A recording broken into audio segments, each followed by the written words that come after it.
Hey everyone, so today we are talking about dilutions. Dilutions are really important when it comes to solutions.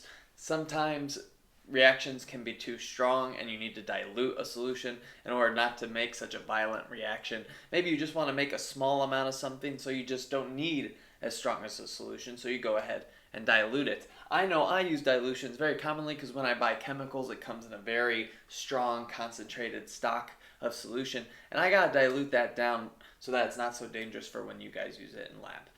So the main thing that we are doing today is we're just going to be knowing how to do certain calculations with dilutions. And the main thing that we use for our dilutions calculations is the formula M1V1 equals M2V2. And all it is it's pretty much a solution initially before we dilute it, and then the concentration after we dilute it. The main thing you just got to know with this type of equation is to think of this as initial and then think of this as final. So initial volume, I might have 1 liter. Well, let's say that I add another liter to that volume.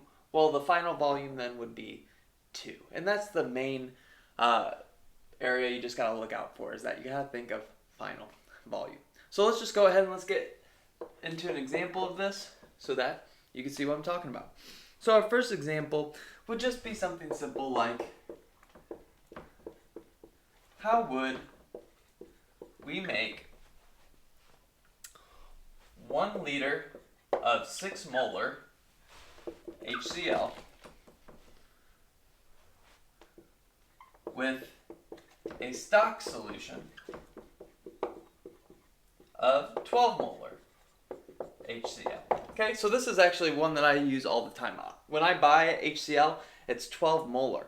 Well, 12 molar acid could be kind of dangerous, especially if it gets in your eyes. So usually I dilute it down to something like 1 or 2 molarity, but in this example, I just want it to 6 molarity.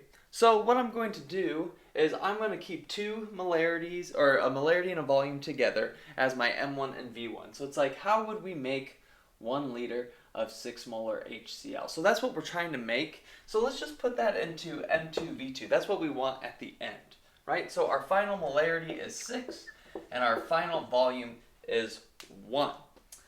And then what I initially have is 12 molar HCl. And I want to figure out how much of that 12 molar HCl I need. That's what we're trying to figure out, the volume of it that we're going to need, okay? So let's go ahead and let's solve this out, right? V1 is our initial volume, so I'll divide by 12 on both sides in order to get that V1. Well, 6 times 1 is 6, divided by 12 is 0.5. So my V1 is 0.5 liters, okay? Well, I didn't ask you how much of 12 molar HCl I would need. I asked you how would I make a 1 liter solution of 6 molar HCl. Well, what I'm going to do is I'm going to figure out a way to dilute that to 1 liter, and that'll make it 6 molar. So, first thing I'm going to say is I'm going to take 0.5 liters of 12 molar HCl, because that's how I figured out what I needed, and I'm going to either add water to it or add that to water. So we're either going to add 0.5 liters of water to get to 1 liter, or we're going to add this 0.5 liters to 0.5 liters of water. And this is because of safety, right? Remember our saying, do what you ought to, or do what you oughta, add acid to water, right? So we want to add acid to water. We don't want to add water to acid, because if we add water to acid, it creates some hydrogen gas, which is explosive. So here, do what you ought to, add acid to water. So we're going to go ahead and take 0.5 liters of 12 molar HCl and add it to 0.5 liters of H2O. Right? If we do that, at the end we'll have 1 liter of solution, and it will now be at a concentration of 6 molar. So that's what we got to be thinking about with these dilutions. We got to be thinking of our end product, and we got to be thinking, how are we going to add acid to water so that it's safe and we're not creating any hydrogen gas, okay? So let's go ahead and let's do another example with dilutions. Here's my next example. What volume of 6 molar HCl is needed to prepare 0.75 liters of 0.25 molar HCl. So I got a really strong solution, and I just want to dilute it enough to make it a concentration of 0.25 molarity, and I only want 0.75 liters of it. So again, this is a dilution problem, right? I'm trying to go from a strong molarity to a weak molarity. So we're going to be using M1V1 equals M2V2. And what do I want at the end, right? M2V2, my final molarity, my final volume. Well, right, I want to prepare a 0.25 molar solution, and I want to make 0.75 liters of it, okay? And right now, all I have is 6 molar HCl. So what volume am I going to need? I'm not asking you how to prepare it. I just want the volume needed of this. So it's pretty simple, right? We set this up. We got 0.25 times 0.75. We're going to divide by 6 on both sides to get the volume needed, or the V1. And let me get my calculator here and let's figure this out. So 0.25 times 0.75 divided by 6, I'm going to need 0.03125 liters of 6 molar HCl. So again, it says just what volume is 6 molar HCl? Well, I'll only need 0.03125 liters. Okay? If I asked you how I would make this, you would have to figure out how many liters I would need in order to, after I add this acid, get to a volume of 0.75, right? Do what you oughta, add acid to water. Well, after I add this acid to water, I want to make sure that it's at a volume of 0.75 liters. So all I'm going to do is I'm going to take 0.75, subtract the volume of acid that will contribute to its volume.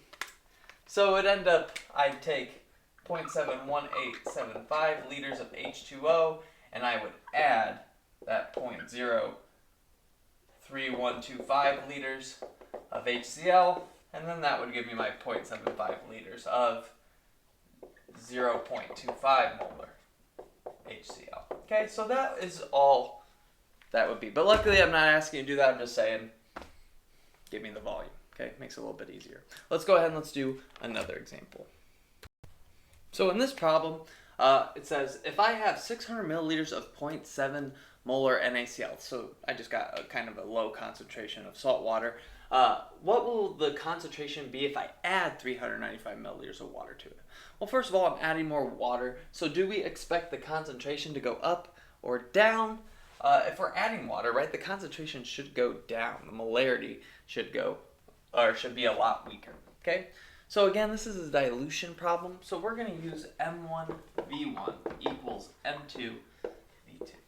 And you guys might be saying 600 milliliters, you're like, oh, I got to change that to liters, okay? You can change it to liters if you want, or you could keep them in milliliters. Just make sure that both units are the same. And also, if there's a situation where you have to plug in a volume for V1 and solve for V2, just know that whatever unit you use in V1, so say you plugged in 600 milliliters into V1, just know if you're solving for V2, your answer will also be in milliliters. If you plug in liters for V1 and solve for V2, your answer is going to be in liters. Okay, so you're just going to get out what you put in. So let's go ahead and let's solve this. So I have a 600 milliliter solution of 0.7 molar NaCl. So it's 0.70 molarity, and let's just leave it in milliliters. I have 600 milliliters of it, right? I want to know the new concentration after I add 395 milliliters. But remember, V2 is the final volume. So a lot of you will be like, oh, 395 milliliters, I'm going to plug that in for V2. Remember, we are adding that 395 milliliters to 600 milliliters. So our final volume isn't 395. Our final volume is 600 plus 395. Okay, so always remember that. V2 is always our final volume. So this will be 995 milliliters, right? 600 plus 395. Okay, and that's just simple math from here on out, right? We predicted that if we added more water, the molarity should go down. So let's make sure when we solve for M2 by dividing by 995 on both sides, that we're actually getting a lower concentration. 0.7 times 600 is 420, divided by 995 is 0.422. So our new molarity, our M2, is 0.422 molarity. Okay? So it did go down. We added water and we diluted it. Okay, let's do one more. So here we are at our final example. If I dilute 350 milliliters of 0.22 molar H2SO4 to a volume of 662 milliliters, what will be the new concentration? Okay. Again, we got to be very careful with the wording here and what it's asking for.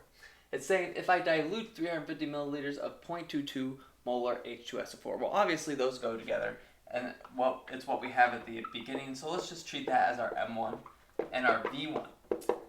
And then it wants the new concentration, right, for our M2, and it says if we dilute it to a volume of 662 milliliters. So we're not adding 662 milliliters. We are diluting it to a volume of 662 milliliters. So in this case, our final volume is 662 milliliters. We added 312.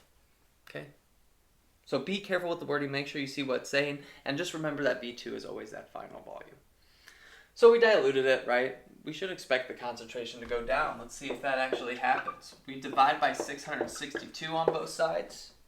So we have 0.22 times 350, which is 77, divided by 662. And our new concentration is 0.116. That's our new molarity, guys. Let's go ahead and let's look at a couple definitions that you will see with solutions in chemistry. So the first definition that we're dealing with is something called a saturated solution. Okay? And a saturated solution is just a solution that can't dissolve anymore. So we'll just say a solution that cannot dissolve anymore.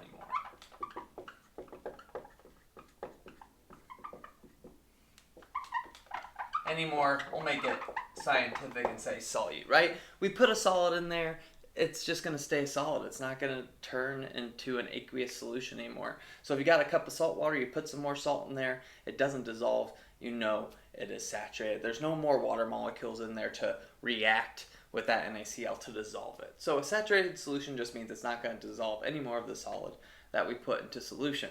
Our next definition, you could probably guess, is an unsaturated solution. And if you were to guess what the definition of this is, it's just the opposite of a saturated solution, right? An unsaturated solution can still dissolve solute. Okay? So if you got a cup of water, you put some salt in there, and it still dissolves, you know it is unsaturated. Our next definition is just going to be a super saturated solution. Okay?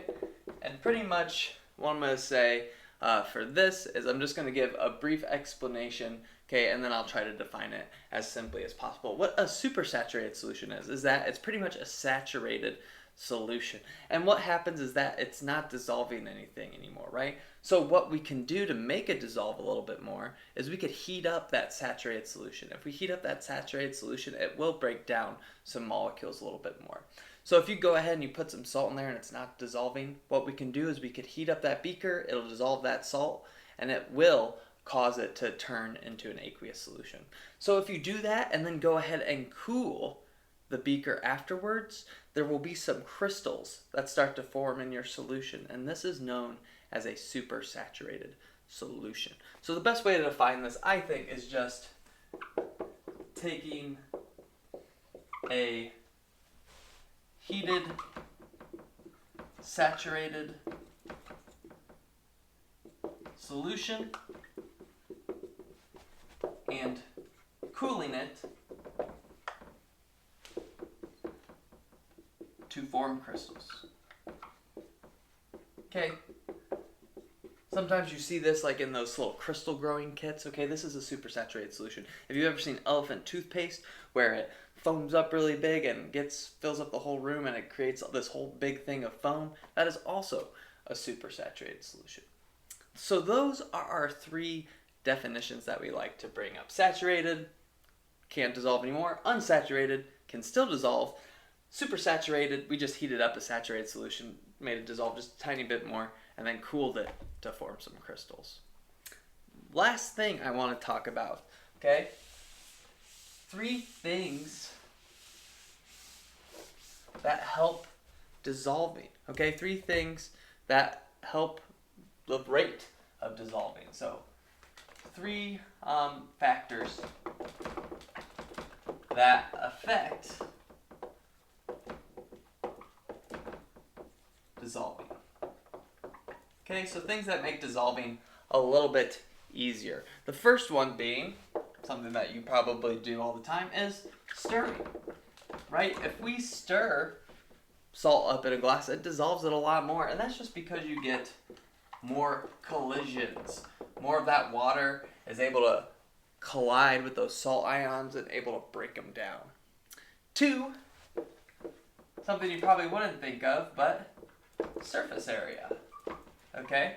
Which again, this has to deal with collisions. Larger particles equals more collisions, right? The bigger you are, the more likely you are to run into somebody. So if we have a bigger compound, it's going to run into other compounds more often, causing it to break apart and dissolve. And the last one, which I kind of spoke about with my supersaturated solution, right, is temperature. Which just speeds up our molecules, right? If you speed up molecules and they're moving fast inside a container, guess what they're going to do more of? Colliding, okay? It's all about collision. So stirring, you get everything to collide a little bit more. Surface area, they're bigger and they'll collide a little bit more. And temperature, right, that speeds up our molecules and that makes sure that they're colliding more so that they break down. So that is our dilutions lesson, right? You're familiar with that M1V1. You know that V2 is the final volume overall. You know that if I'm asking you to make a solution, you're adding acid to water to get to that final volume. And then you know a couple of definitions, right? Saturated, unsaturated, supersaturated, and you know some factors that help the rate of dissolving or dissolution. That's it for our lesson. Let me know if you have any questions. There's some practice below for you to try, and have yourselves a great day.